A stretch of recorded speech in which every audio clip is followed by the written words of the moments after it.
الحمد لله وسلام على عباده الذين اصطفى أما بعد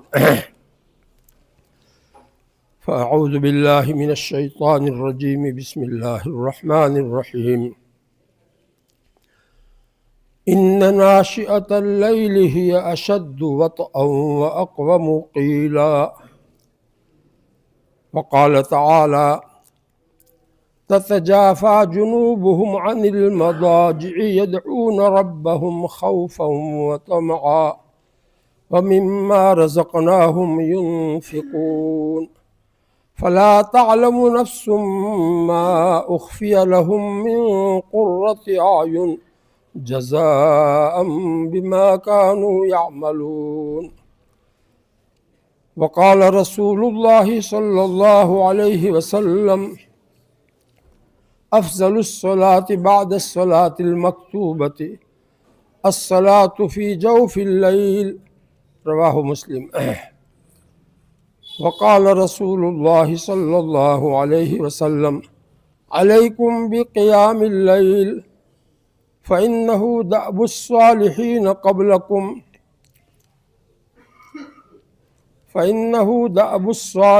قبلكم وهو قربة لكم إلى ربكم ومغفرة للسيئات ومنهاة عن الإثم وفي رواية ومطردة للداء عن الجسد او كما قال علیہ الصلاۃ والسلام۔ قابل احترام علماء کرام اور میرے پیارے ایمانی بھائیوں، رات بہت لمبی چل رہی ہے۔ ایسی لمبی راتوں میں ہم لوگ اگر تہجد کا سب کے سب اہتمام کرے تو بہت آسان ہے۔ تہجد کی فضیلت قرآن پاک میں بھی ہے، احادیث مبارکہ میں بھی ہے، اور اس کا جو سنت طریقہ ہے، اس سنت طریقے کے مطابق اگر آپ تہجد پڑھیں گے تو وہ تہجد مقبول ہو جائے گی۔ اس لیے آج کی مجلس میں تہجد کی اہمیت قرآن و حدیث کی روشنی میں اور اس کا سنت طریقہ کیا ہے، یہ دونوں باتیں آسان کر کے سمجھانا ہے۔ آپ لوگ ارادہ کر لیں کہ ہم ان لمبی راتوں میں تہجد کا اہتمام کریں گے۔ آگے رمضان المبارک آ رہا ہے اور اس میں بھی لمبی راتیں ہوگی۔ ابھی سے اپنے آپ کو تہجد کا پابند بنائیں گے تو سنت کے مطابق تو رمضان المبارک کے مہینے میں بھی آپ اس کی پابندی آسانی سے کر سکیں گے۔ دو وجہ سے، ایک تو سحری کے لیے اٹھنا تو ہے ہی، اور پھر راتیں بھی لمبی ہیں۔ چاہے تراویح کے بعد ہی آپ سوئیں گے تو بھی جو ہے آپ کو رات میں نیند اچھی خاصی مل جائے گی، اور ابھی تو رات اتنی لمبی نہ تراویح ہے اور نہ سحری کے لیے اٹھنا ہے۔ سارا وقت جو ہے عشاء کے بعد کھانے کے بعد تھوڑی دیر ذرا اپنے جو ہے ٹہلنا ہے۔ تو جو طلباء آئے ہیں ان کو میں کہہ رہا ہوں کہ ہائی وے پر بالکل نہ جاوے، بلکہ تاج نگر کے گیٹ سے باہر بھی نہ جاوے، یہاں پر ہی بہت ساری جگہ ہے ٹہلنے کی۔ 10-15 منٹ ٹہلنا کافی ہے۔ اس کے بعد جہاں تک ہو سکے استنجا وغیرہ سے فارغ ہو کر سنت کے مطابق جو معمولات پڑھنے کے ہو پڑھ کر کے پھر سو جایا کریں۔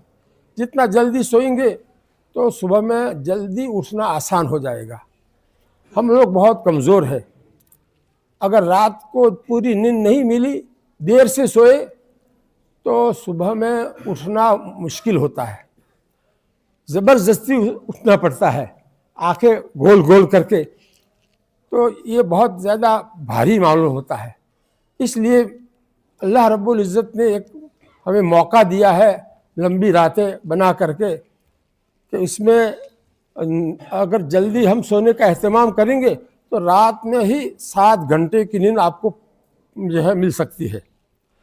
اب آج کل جو ہے نماز کا وقت 7:45 بجے بتایا ہے، تو آپ اگر نماز سے فارغ ہو کر کھانا کھا کر اپنی ضروریات سے فارغ ہو کر 10 بجے بھی سوتے ہیں تو 10 سے لے کر 5 بجے تک آپ سوتے رہے، 7 گھنٹے مل گئے کہ نہیں؟ 5 اور 2 7 گھنٹے مل گئے۔ 7 گھنٹے کی نیند بہت کافی ہے صحت کے لیے، اور اس کے بعد پھر 1 گھنٹہ آپ کو تہجد کے لیے ملے گا۔ 5 بجے اٹھیں گے تو 5 سے لے کر 6 بجے تک 1 گھنٹہ آپ کو تہجد کے لیے ملے گا۔ تو اس کی بہت بڑی فضیلتیں ہیں حدیثوں میں اور قرآن پاک میں بھی، میں ان کو آپ کو اچھی طرح سے سمجھانا چاہتا ہوں، غور سے سنیں۔ یہ توجہ سے سننے سے آدمی کے دل میں جذبہ پیدا ہوتا ہے کہ قرآن میں ایسی فضیلت آئی ہے، حدیث میں ایسی فضیلت آئی ہے، تو ضرور میں یہ نماز ادا کروں گا۔ خاص کر کے جمعرات کے دن تو طلباء کو پڑھنے کا بھی نہیں ہوتا ہے، ہر طرح سے سہولت ہے تہجد کے لیے۔ اگر 1.5 گھنٹہ پہلے بھی آپ اٹھنا چاہے، 4:30 بجے اٹھ جاوے، 1.5 گھنٹہ مل جاوے تو لمبی تہجد بھی آپ پڑھ سکتے ہیں۔ اللہ کے نبی صلی اللہ علیہ وسلم لمبی تہجد پڑھتے تھے، تو لمبی تہجد پڑھنا سنت ہے۔ جو ہے مختصر جو ہے پڑھ لینا یہ سنت نہیں ہے۔ سنت یہ ہے کہ تہجد کی نماز میں قیام بھی لمبا ہو، رکوع بھی لمبا ہو، سجدہ بھی لمبا ہو، قومہ اور جلسہ بھی لمبا ہو۔ سب میں الگ الگ جو ہے لمبا کرنے کا آسان طریقہ میں آپ کو بتاؤں گا۔ جو حافظ ہے ان کے لیے تو بہت آسان ہے، 1 پارہ پڑھ سکتے ہیں۔ 8 رکعتیں ہیں، اللہ کے نبی صلی اللہ علیہ وسلم کا عام معمول جو ہے 8 رکعتیں پڑھنے کا تھا، تو 8 رکعتوں میں پاؤ پارہ جو ہے، پاؤ پارے میں 2 رکعتیں پڑھ لیوے تو 1 پارے میں کتنی ہو جائے گی؟ 8 رکعتیں ہو جائے گی آسانی سے۔ 1 پارہ بھی ہو جائے گا اور 8 رکعتیں بھی ہو جائے گی۔ اور جو حافظ نہیں ہے وہ ان کو جتنی بھی صورتیں یاد ہو قرآن پاک کی، چاہے جو ہے 10 صورتیں ہی یاد ہو، الم ترا سے لے کر والناس تک، یہ 10 ہی صورتیں 1 رکعت میں آپ پڑھیں گے تو وہ کوئی حرج نہیں ہے۔ 1 رکعت میں کئی چھوٹی صورتیں پڑھ لے آدمی تو یہ اچھا ہے۔ اس لیے آپ ایسا کریں، رکعت کو قیام کو لمبا کرنا ہے تو اس میں جو ہے 10 صورتیں پڑھ لے۔ 10 صورتیں تو عام طور پر یاد ہوتی ہے، اور جس کو اور بھی پورے پارے یاد ہے تو پارے میں سے جتنی بھی صورتیں پڑھ سکتا ہے وہ پڑھ کر کے قیام لمبا کر سکتا ہے۔ تو بہرحال یہ سنت کے مطابق تہجد پڑھنے کے لیے کئی چیزیں ہیں، اس میں اہم چیز جو ہے نا وہ رکعتیں لمبی کرنا۔ اب جو ہے اس میں رکوع اور سجدہ لمبا کرنے کے لیے آپ جو تسبیح پڑھتے ہیں رکوع سجدے میں وہ 3 مرتبہ پڑھتے ہیں، اس کے بجائے 7 مرتبہ پڑھیں۔ یہ اعلیٰ درجہ ہے 7 مرتبہ پڑھنا، اور یہ 3 مرتبہ پڑھنا یہ ادنا درجہ یعنی کم سے کم درجہ ہے۔ 5 مرتبہ پڑھنا یہ درمیانی درجہ ہے، اور اعلیٰ درجہ کیا ہے؟ 7 مرتبہ پڑھنا۔ تو ہر رکوع میں اور ہر سجدے میں یہ تسبیح 7 مرتبہ آپ پڑھیں گے۔ جس کو رکوع اور سجدے کی مسنون دعائیں جو اللہ کے نبی صلی اللہ علیہ وسلم تہجد میں پڑھتے تھے، اگر وہ یاد ہے کچھ دعائیں تو کچھ دعاؤں کو بھی ملا لے گا تو اس کا رکوع سجدہ لمبا ہو جائے گا۔ اب اس میں ایک آسان دعا میں آپ کو بتا دیتا ہوں جو ہر ایک کو ابھی یاد ہو جائے گی، اور وہ دونوں سجدوں میں آپ 3 مرتبہ پڑھیں گے۔ وہ دعا کیا ہے؟ یا ربی غفر لی، یہ 1 مرتبہ ہوا، کتنا آسان ہے۔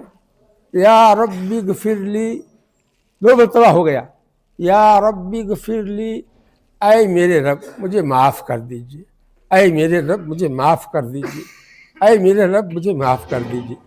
سجدے میں پڑا ہوا آدمی یہ 3 مرتبہ پڑھتا ہے تو اللہ تعالیٰ اس کا سر سجدے سے اٹھنے سے پہلے اس کو معاف کر دیتے ہیں۔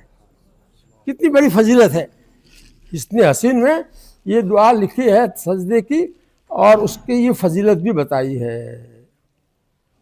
تو یہ میں اس لیے دعائیں اور بھی ہے، بازو کو جو یاد ہے وہ لوگ تو پڑھیں گے ہی، اور جن کو یاد نہ ہو اس کے لیے میں لایا ہوں یہاں ایک کتاب چھوٹی سی چھپی ہوئی، اس کا نام ہے تہجد کے فضائل اور طریقہ۔ اس میں دونوں باتیں ہیں، تہجد کے فضائل قرآن و حدیث کی روشنی میں جو آسان کر کے سمجھائے ہیں وہ بھی ہے، اور سنت طریقہ تہجد کا کیا ہے وہ بھی ہے، دونوں باتیں۔ چھوٹی سی جیب کی سائز کی کتاب ہے، وہ وہاں سے لے آنا اور یہاں لا کر کے رکھ دینا۔ تو یہ اس کو آپ لوگ جو ہے جس کو بھی لینا ہو یہاں سے لے سکتے ہیں، اس کو لے کر کے اس کھانے کے بعد جو ہے کچھ دعائیں اور زیادہ یاد کر سکتے ہیں، ایک ایک دعا اور یاد کر سکتے ہیں۔ یہ تو میں نے آسان سے جو ابھی یاد ہو جاوے ایسی بتلائی۔ اچھا، دو سجدوں کے بیچ میں آپ لوگ یا ربی اغفرلی، ربی اغفرلی، اس پہ یا نہیں ہے، اس کو تو پڑھتے ہی ہوں گے بہت سے لوگ۔ ربی اغفرلی اس کے معنی کیا؟ اے میرے رب مجھے معاف کر دیجیے، اس کا معنی بھی وہی ہے، اس میں یا حرف ندا محذوف ہے، ربی اغفرلی، اے میرے رب مجھے معاف کر دیجیے۔ تو بار بار مغفرت کی دعا ہم جو ہے سجدے میں کریں اور جلسے میں کریں تو اللہ تعالیٰ معاف نہیں کریں گے؟ ارے اس وقت تو اللہ کی طرف سے اعلان ہوتا ہے، کون ہے جو مجھ سے مغفرت مانگے تو میں اس کو معاف کر دوں، ایسا اعلان ہوتا ہے۔ تو آپ اگر مغفرت کو مانگیں گے اور دل سے مانگیں گے، یہ چھوٹی سی دعا اس لیے بتاتا ہوں کہ دل سے اس کے معنی ذہن میں رکھ کر کے دل سے مانگیں گے تو اللہ تعالیٰ ضرور مغفرت کر دیں گے۔ کتنا بڑا فائدہ ہے، مغفرت سے بڑی کون سی چیز ہے؟ آدمی اس کی وجہ سے دوزخ سے بچ جاوے، کتنا بڑا فائدہ ہے۔ بہرحال یہ تہجد کی نماز جو ہے کے بارے میں حدیث شریف ہم نے ابھی سنائی مسلم شریف کے حوالے سے، اس میں یہ ہے کہ فرض نمازیں جو 5 ہے اس کے بعد سب سے زیادہ فضیلت والی نماز تہجد کی نماز ہے۔ یہ کون کہہ رہے ہیں؟ اللہ کے نبی صلی اللہ علیہ وسلم فرما رہے ہیں، ان کی بات میں نقل کر رہا ہوں۔ تو اس سے معلوم ہوا کہ تہجد کا درجہ فرض نمازوں کے بعد سب سے اونچا ہے، سب سے زیادہ فضیلت اس کی ہے۔ افضل الصلاۃ بعد الصلاۃ المکتوبۃ الصلاۃ فی جوف اللیل۔ کتنی بڑی فضیلت، چھوٹا سا ایک جملہ ہے لیکن کتنی بڑی فضیلت معلوم ہوئی اس کی۔ اب دوسری حدیث جو ترمذی کے حوالے سے میں نے ابھی پڑھی ہے اس کا ترجمہ بھی سن لیجئے۔ اللہ کے رسول صلی اللہ علیہ وسلم فرماتے ہیں، اپنی امت کو مخاطب کر کے فرماتے ہیں، علیکم بقیام اللیل، تمہارے اوپر، تم اپنے اوپر لازم کر لو رات میں کھڑے ہو جانے کو، یعنی تہجد کے لیے رات میں کھڑے ہو جانے کو اپنے اوپر لازم کر لو، یعنی تہجد کی نماز ضرور پڑھو۔ کون کہہ رہے ہیں؟ ہمارے نبی صلی اللہ علیہ وسلم کہہ رہے ہیں۔ دیکھو تہجد کا درجہ کیا ہے وہ نہیں بتا رہا ہوں، میں تو حدیث سنا رہا ہوں، حدیث کے الفاظ سنا رہا ہوں جس میں علیکم عربی زبان میں اس کے معنی ہے اپنے اوپر لازم کر لو۔ کیا لازم کر لو؟ رات میں کھڑے ہو جانے کو، قیام اللیل۔ قیام اللیل سے مراد تہجد کی نماز ہے۔ تہجد کی نماز کے لیے رات میں پابندی سے کھڑے ہو جایا کرو، چاہے چھوٹی رات ہو کہ لمبی رات ہو، اس کی کوئی اس میں تفصیل نہیں ہے، یہ تو تمہارے فائدے، تمہاری سمجھ کے لیے میں نے رات لمبی ہے یہ سہولت کے لیے میں نے بتایا، ورنہ یہ حدیث کے الفاظ عام ہے، مطلق ہے، پورے سال کے لیے یہ حکم ہے۔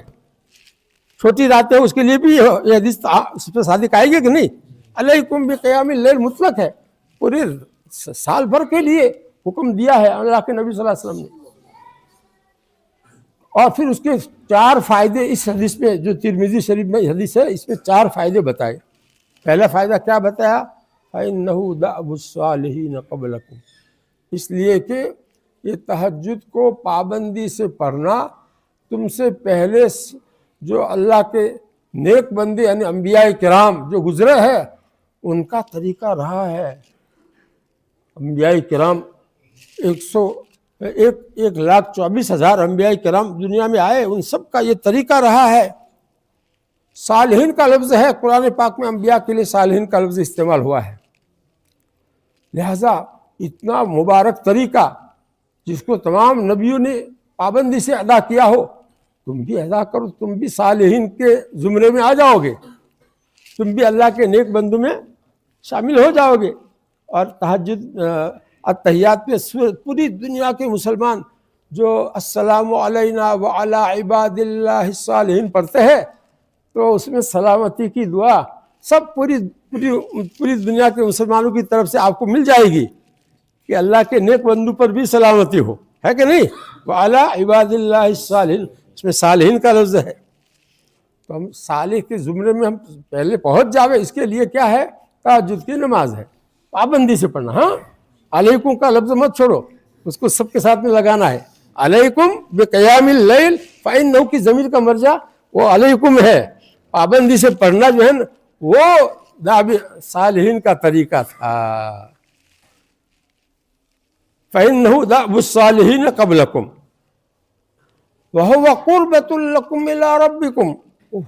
کتنا بڑا فائدہ بتایا۔ اور یہ تہجد کی نماز پابندی سے پڑھنا، وہی ہوا کا مرجع جو ہے نا، وہی تہجد کی نماز پابندی سے پڑھنا تمہارے رب سے تم کو قریب کرنے والا ہے، تمہارے رب سے تم کو قریب کرنے کا ذریعہ ہے۔ اللہ تعالیٰ سے ہم قریب ہو جاوے، اللہ تعالیٰ کی رضا ہم کو حاصل ہو جاوے، اللہ تعالیٰ ہم سے راضی ہو جاوے۔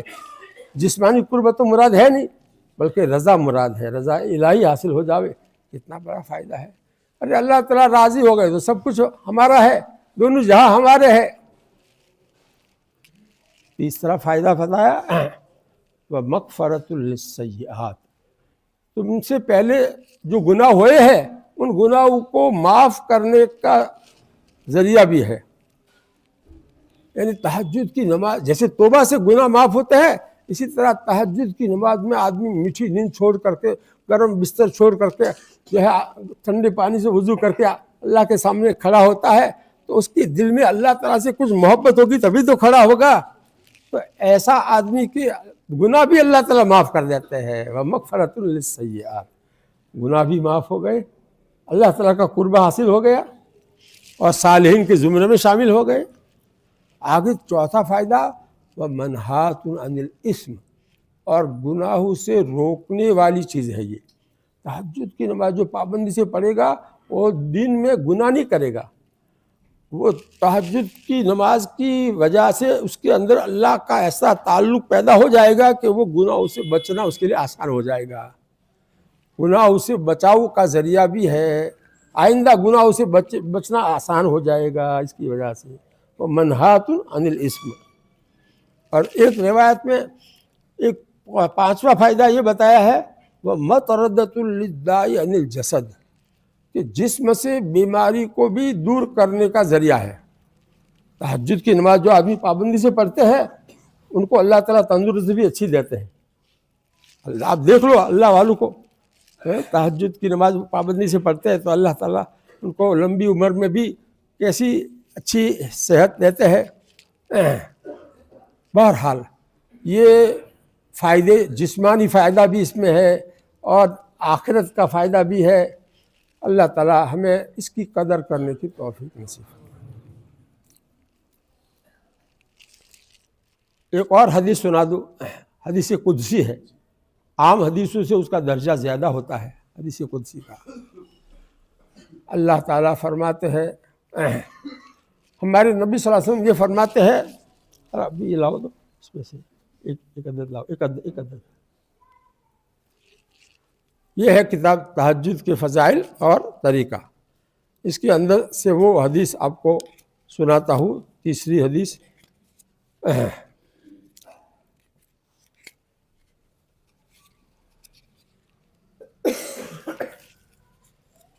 حضرت ابو ہریرہ رضی اللہ عنہ اس حدیث کے راوی ہے، وہ کہتے ہیں کہ اللہ کے رسول صلی اللہ علیہ وسلم نے ارشاد فرمایا، ینزل ربنا تبارک و تعالی کل لیلۃ، ایسا لفظ ہے کل لیلۃ، چاہے چھوٹی رات ہو یا لمبی رات ہو، چاہے رمضان کی رات ہو یا غیر رمضان کی رات ہو،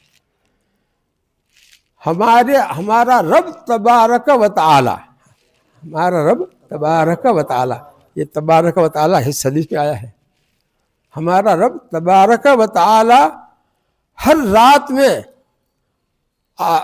دنیاوی جو آسمان ہے، 7 آسمان ہے کہ نہیں، اس میں جو دنیا والا آسمان ہے اس آسمان کی طرف آتے ہیں اپنی شان کے مناسب. اللہ تعالیٰ تو جسم سے پاک ہے، اللہ تعالیٰ کا اترنا یہ ان کے شان کے مناسب، ہماری سمجھ میں اس کا مطلب نہیں آ سکتا ہے. ہم اتنا سمجھیں گے اللہ تعالیٰ خصوصی عنایات فرماتے ہیں، خصوصی توجہ کے ساتھ اللہ تعالیٰ بندوں کی طرف متوجہ ہوتے ہیں. کہ کس وقت؟ رات میں، ہر رات میں. کون سے وقت میں؟ حین یبقی ثلث اللیل الآخر، جس وقت رات کا آخری تہائی حصہ باقی رہ جاتا ہے. ہر رات میں یہ ہوتا ہے، لیکن کون سے وقت میں؟ رات کے آخری حصے میں.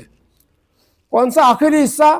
رات کے 3 حصے بناؤ گھنٹے کو شمار کر کے، تو جو ہے تیسرا حصہ جو ہے وہ آخری تیسرا حصہ وہ مراد ہے.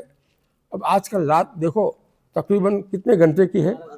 12 گھنٹے کی رات ہے. سورج ڈوبتا ہے تو اس کو تقریباً 6 ہوتے ہیں نا، 6 بجے، اور صبح صادق بھی 6 بجے، تو 12 گھنٹے کی رات ہوئی کہ نہیں؟ تو 12 گھنٹے کا تیسرا حصہ کیا ہوا؟ 4 گھنٹے ہوا. تو 4 گھنٹے آخر کے کہاں سے شروع ہوں گے؟ 2 بجے سے شروع ہوں گے، 2 سے لے کر کے 6 تک.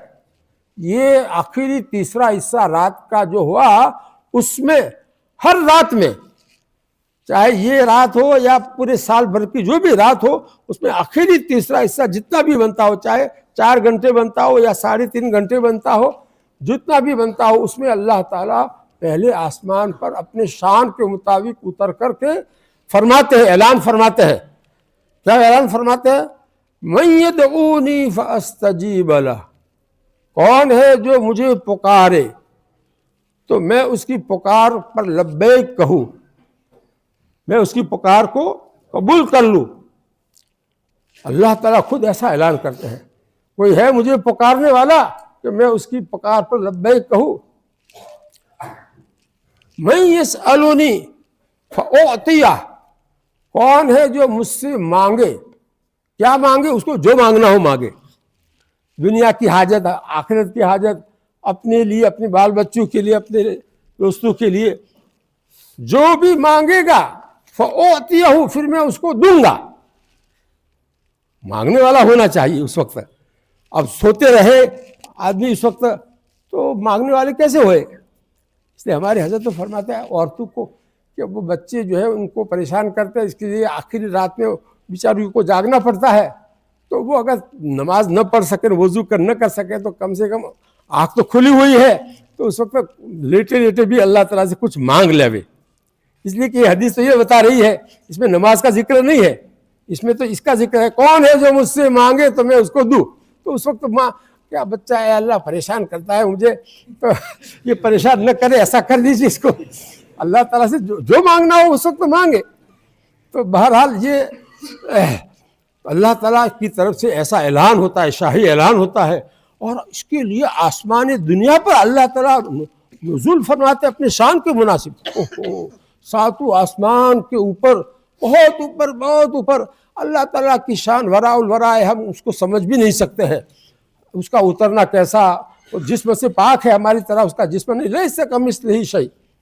اب وہ اللہ تعالیٰ جو ہے اتنی اپنے بندوں کی طرف ایسی متوجہ ہو، خصوصی عنایات کے ساتھ متوجہ ہو کر کے ایسا اعلان خود کرے.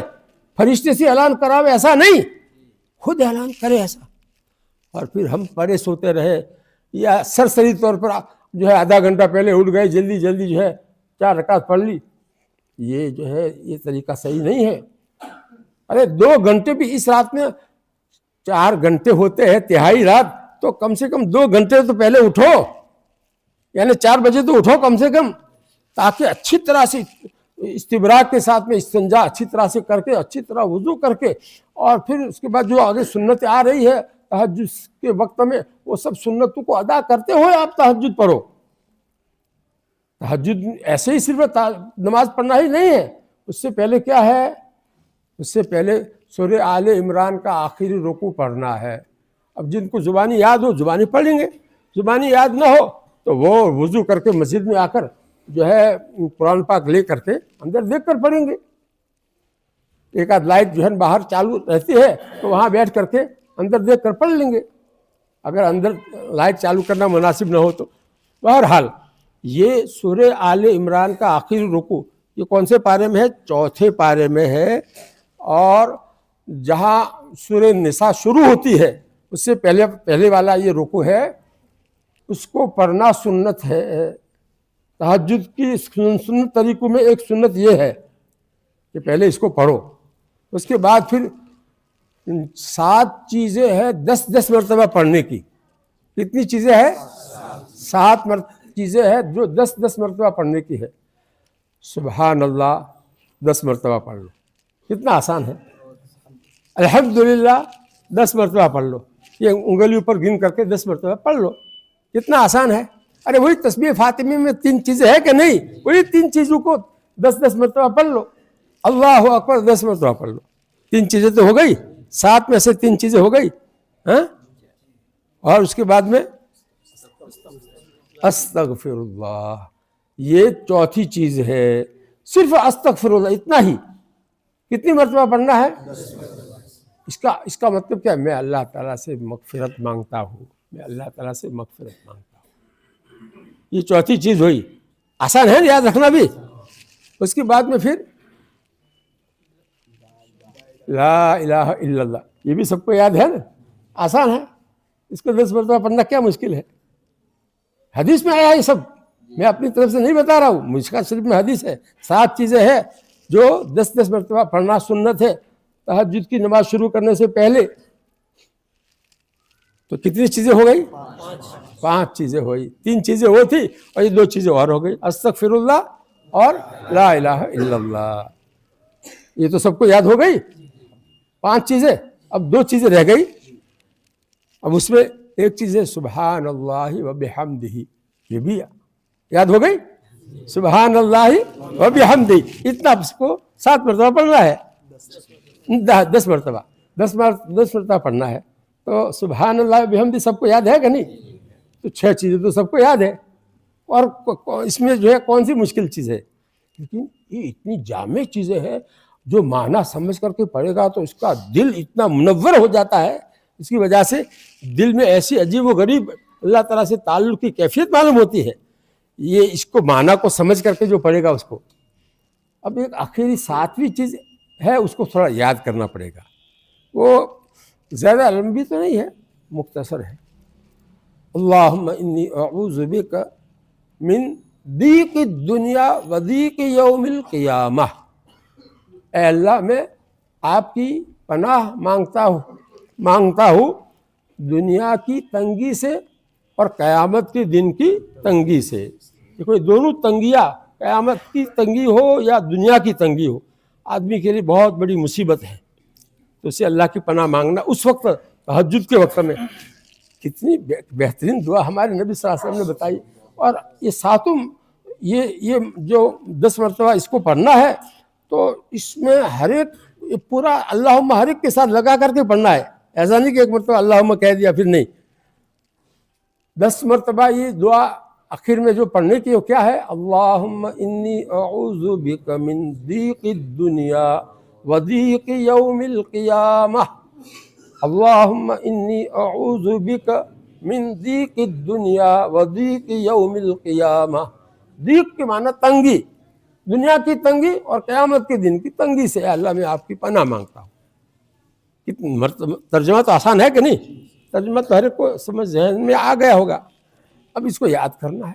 اب اس کے لیے عشاء کھانے کے بعد میں 10-15 منٹ ٹہل کر کے آ جاؤ اور پھر یہ ایسی چیزیں یاد کر لو. سنت کے مطابق آج تہجد سب کو پڑھنی ہے. جتنے لوگ یہاں قیام کریں گے وہ سب تہجد سنت کے مطابق پڑھیں گے. اور یہ کتاب اسی لیے یہاں رکھی ہے کہ جو ہے جن کو آج ہی عمل کرنا ہو وہ لے لیں, تاکہ آج یہاں پر اس کے اوپر عمل زندہ ہو جاوے. اور جیب میں ڈال کر کے پھر عمل کرنا کہ نہ کرنا وہ بعد کی بات ہے. پڑھنا بعد میں ایسا نہیں کرے. جو آج عمل کرنے کے لیے ان کو ضرورت ہے وہ یہاں سے لے.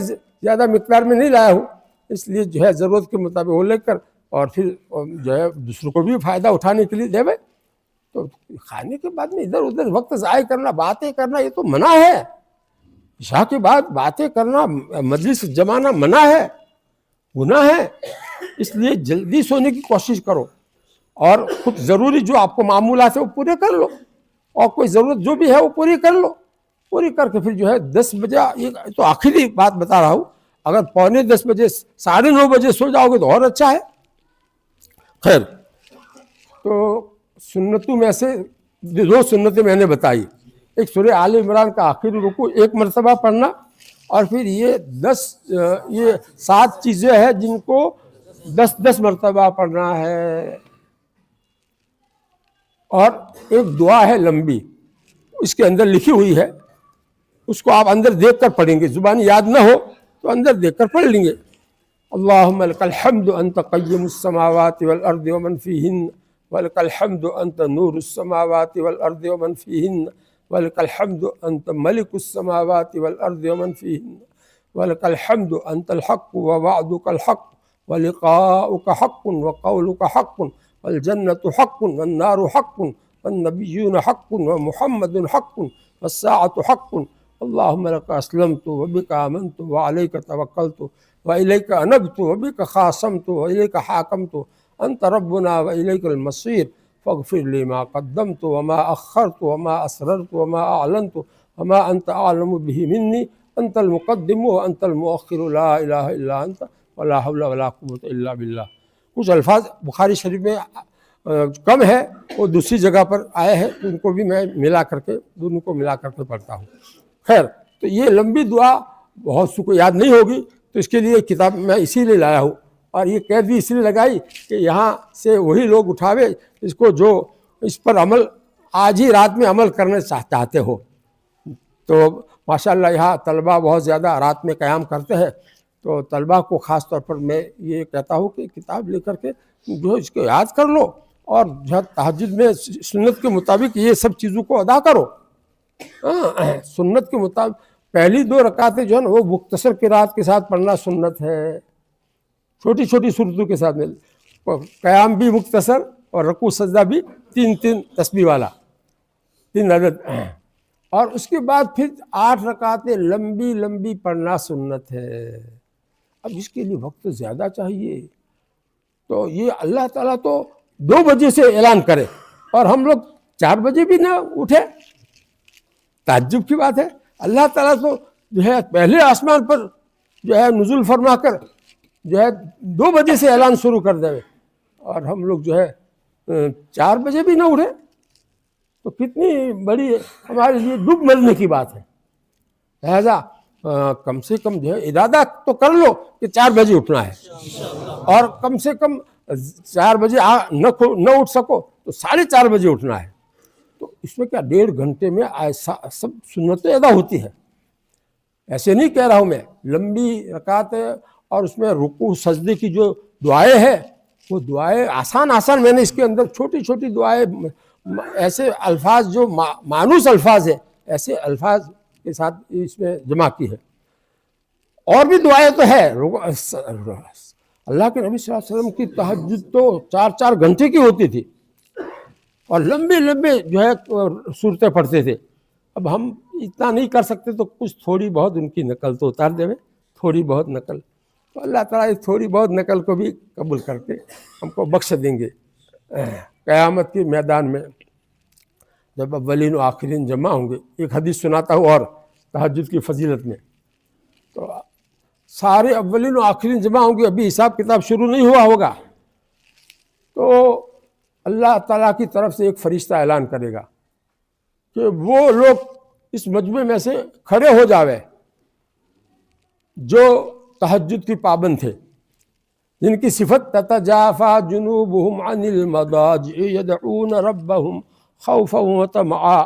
یہ آیت میں جو صفات اللہ تعالیٰ نے بیان کی ہے تہجد پڑھنے کی، اور دوسری بھی، تو یہ صفات جس میں وہ کھڑے ہو جاؤ. تو تھوڑے سے لوگ کھڑے ہوں گے. اتنا بڑا مجمع آدم علیہ السلام سے آخری تک، دنیا میں آخری انسان جو آئے گا وہاں تک کا مجمع، پوری کھٹاکھٹ پوری دنیا بھری ہوئی ہوگی، اور پہاڑ ہوا ریزہ ریزہ کر کے اڑا دیے جائیں گے، وہ ساری جگہ خالی. سمندر جو ہے آگ کی جو بھاپ ہوتی ہے ایسی بھاپ بنا کر کے اس کو ختم کر کے ساری زمین جو ہے نا ہموار کر دی جائے گی، ایسی ہموار کے اونچ نیچ ختم کر دی جائے گی، اور سارے نظر آئیں گے ایک دوسرے کو. اتنا لمبا پوری دنیا کا زمین کو اللہ تعالیٰ ربر کو کھینچتے ہیں، اس طرح سے کھینچ کر اور زیادہ لمبی کر دیں گے، اور اس پر سارے انسان آ جائیں گے. یہ حساب کتاب جو ہے نا وہ اسی زمین پر ہی ہوگا. تو اس وقت ایک اعلان ہوگا، سب سے پہلے حساب کتاب شروع ہونے سے پہلے ایک اعلان اللہ تعالیٰ کی طرف سے ایک فرشتہ اعلان یہ کرے گا کہ ایسے لوگ کھڑے ہو جاؤ جن کی صفت کیا تھی؟ تتجافى جنوبهم عن المضاجع يدعون ربهم خوفا وطمعا، یہ تھی. تو تھوڑے سے لوگ کھڑے ہوں گے، اللہ تعالیٰ فرمائیں گے، اللہ تعالیٰ کی طرف سے اعلان ہوگا کہ یہ لوگ جنت میں چلے جاؤ، ان کا حساب نہیں ہوگا، ان کا حساب نہیں ہے، ان کو جنت میں لے جاؤ. پھر باقی لوگوں کا حساب شروع ہوگا. پوری زندگی کا حساب لینا آسان نہیں ہے. مال کہاں سے کمایا تھا، کہاں خرچ کیا تھا، جو جانتے تھے اس پر کتنا عمل کیا تھا، جوانی کہاں گزاری، تمہاری پوری عمر کہاں گزاری، یہ کوئی سوال کا جواب دینا آسان نہیں ہے. اللہ تعالیٰ کے سامنے جواب دینا ہے. اب ان کا پہلے والی جو وہ حساب ہی ان کا معاف. تہجد پڑھتے تھے اور ایسی پڑھتے تھے جیسی قرآن میں بتائی، یدعون ربهم خوفا وطمعا، اس صفت کے ساتھ پڑھتے تھے. اور ومما رزقناہم ينفقون بھی ان کی صفت تھی. تو ان کے بارے میں اللہ تعالیٰ نے کیا فرمایا قرآن پاک میں کہ ان کے لیے آخرت میں اللہ تعالیٰ کی طرف سے ان کی آنکھوں کی ٹھنڈک کا جو سامان جنت میں تیار رکھا ہے اس کو اللہ کے سوا کوئی جانتا ہی نہیں ہے، اللہ تعالیٰ ہی اس کو جانتے ہیں. ایسا انعام اللہ تعالیٰ نے ان کے لیے تیار کر رکھا ہے. اس آیت کا بھی کچھ تھوڑا بہت ترجمہ ہو گیا. تتجافى جنوبهم کہ ان لوگوں کے پہلو اپنے بستر سے جدا ہو جاتے ہیں، یعنی وہ رات میں اٹھ جاتے ہیں تہجد کی نماز پڑھنے کے لیے. اور تہجد کی نماز کس طرح سے پڑھتے ہیں؟ ان کے دلوں میں اللہ تعالیٰ کا ڈر بھی ہوتا ہے اور اللہ تعالیٰ کی رحمت سے امید بھی ہوتی ہے. یہ دونوں قسم کے جذبات ان کے دلوں میں ملے ہوئے ہوتے ہیں. اللہ تعالیٰ ایسی صفت کے ساتھ جو تہجد پڑھیں گے ان کے بارے میں یہ فرما رہے ہیں. ابھی تو ہمارا صرف تہجد ہی جو ہے پڑھنے کا سوال ہے. بہت سے لوگ پڑھتے ہی نہیں، اور جو پڑھتے ہیں تو وہ سرسری پڑھتے ہیں، مختصر قرات کے ساتھ پڑھتے ہیں، سنت کے مطابق نہیں پڑھتے ہیں. اور جو کچھ تھوڑی بہت ظاہری سنت کے مطابق پڑھتے بھی ہے تو اس میں یدعون ربهم خوفا وطمعا کی صفت نہیں ہوتی ہے. اس لیے بھی اپنے اندر ترقی کرنے کی ضرورت ہے. تہجد میں ترقی کرنے کی ضرورت ہے.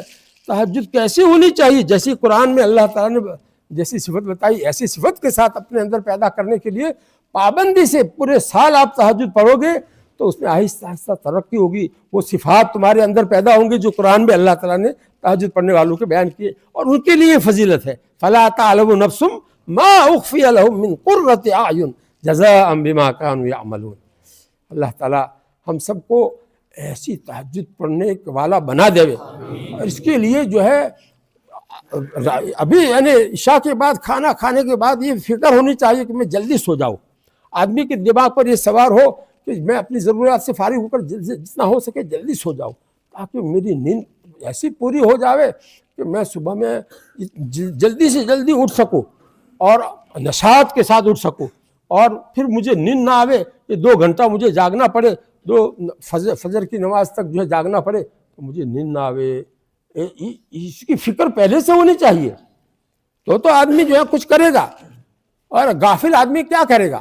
وہ تو دیر تک باتیں کرتا رہے گا، ٹہلتا رہے گا، اور پھر آ کر کے دیر سے سوئے گا، اور پھر اس کے بعد میں جلدی سے اٹھ ہی نہیں سکے گا. اٹھنا اس کو نصیب ہوگا جو جلدی سے سوئے گا. سنت کے مطابق عشاء کے بعد باتیں کرنا منع. کیوں؟ تاکہ جلدی سو جاؤ تو نیند پوری ہو جاوے تو تم اٹھ سکو تہجد کے لیے. اللہ کے نبی صلی اللہ علیہ وسلم سفر میں بھی تہجد ناگاہ نہیں کرتے تھے. اپنے گھر پر ہوتے تھے تو پڑھتے ہی تھے لمبی تہجد، لیکن سفر میں بھی آپ ہوتے تھے تو اس میں بھی تہجد نہیں چھوڑتے تھے. بتاؤ تہجد کی اہمیت کتنی ہے. قرآن پاک میں سورہ مزمل میں کتنی لمبی تہجد پڑھنے کا حکم اللہ تعالیٰ نے اپنے نبی کو دیا ہے. ہاں آدھی رات یا ایک تہائی رات یا دو تہائی رات. دو تہائی رات تو ابھی کتنے ہو جائیں گے؟ 8 گھنٹے ہو جائیں گے. اور آدھی رات کتنے ہو جائیں گے؟ 6 گھنٹے. ایسا حکم دیا تھا اللہ تعالیٰ نے اپنے نبی کو. جب نبی سے کام لینا تھا تو اس کی صلاحیت پیدا کرنے کے لیے اللہ تعالیٰ نے ایسی تہجد فرض کی تھی. پھر اس کے بعد میں آسانی کر دی اللہ تعالیٰ نے. جب عادت ہو گئی، مزاج بن گیا تہجد تو لمبی تہجد پڑھنے کا، تو پھر اللہ تعالیٰ نے اس میں تخفیف کر دی کہ اب یہ فرضیت کا درجہ نہیں رہا، اب یہ اس کا درجہ جو ہے وہ سنت کا ہو گیا. اللہ کے نبی صلی اللہ علیہ وسلم نے جس کام کو پابندی سے کیا ہو اور وہ آپ کی خصوصیت نہ ہو، ظاہر ہے کہ تہجد آپ کی خصوصیت نہیں ہے، امت کے لیے بھی ہے، تو ایسی چیز کو سنت کہتے ہیں، بلکہ سنت مؤکدہ اس کو کہتے ہیں. اسی لیے تفسیر مظہری میں جو ہے یہ لکھا ہے کہ ان کی تحقیق یہی ہے کہ یہ تہجد کی نماز جو ہے نا وہ سنت مؤکدہ ہے. ہمارے علماء ہمارے ہی علماء میں سے بعض کی تحقیق یہی ہے کہ تہجد کی نماز کیا ہے؟ سنت مؤکدہ. اگرچہ عام رائے یہی ہے کہ سنت مؤکدہ نہیں بلکہ نفل نماز ہے، لیکن جو ہے کچھ حضرات کی رائے ایسی بھی ہے کہ سنت مؤکدہ ہے. بہرحال اور اس کی دلیل بھی ان کی بہت مضبوط ہے جو میں نے ابھی بتائی کہ جس قوم کو اللہ کے نبی صلی اللہ علیہ وسلم نے پابندی سے کیا ہو، ہمیشہ کیا ہو، کبھی نہ چھوڑا ہو، اور اس کے ساتھ وہ آپ کی خصوصیت نہ ہو. جیسے 4 سے زیادہ نکاح کرنا یہ آپ کی خصوصیت تھی، لیکن یہ آپ کی خصوصیت نہیں ہے، تو یہ کیا کہا جائے گا؟ یہ سنت مؤکدہ کہا جائے گا. یہ ان کی تحقیق کی دلیل ہے. محققین کے پاس دلائل ہوتے ہیں، ایسے تھوڑی کہتے ہیں ایسی.